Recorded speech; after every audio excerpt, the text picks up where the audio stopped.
Once your IATA publication is installed in the IATA Reader software, it will need to be activated. Start the activation process by double-clicking the publication tile, or click the Open for Reading icon on the right. Read the End-User License Agreement, then click to accept the terms. Enter your email address and click Next. Click to skip the proxy settings information.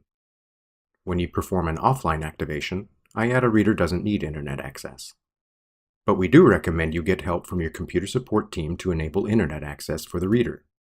Without it, you won't be notified if updates for the software or for your publication become available. Activation can be performed on physical Windows computers. If you want to activate in a virtual environment, you'll need to contact the IATA support team for assistance. Offline activation can be performed when IATA Reader does not have internet access. Offline or manual activation is located in the Other Options section. Select to manually activate your IATA publication. Enter the product key you received when you obtained the IATA publication.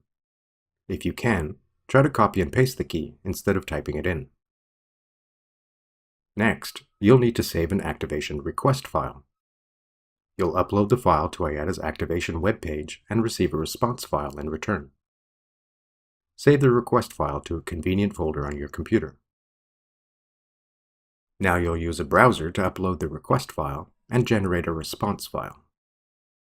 It's best to leave the activation window open and come back to it. You can use a browser on your own computer or any computer with an internet connection. Go to cargo-download.iata.org and select to activate a product manually. Click the Choose File button and select the activation request file you saved earlier.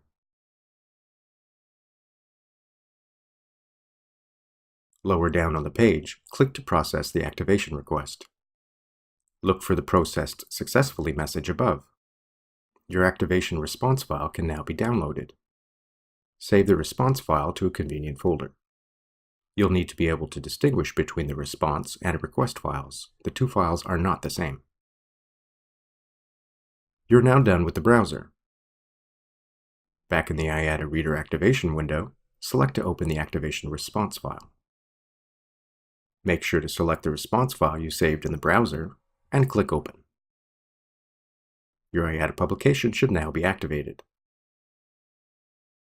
Once activated, you'll be able to begin using your publication in the IATA Reader software.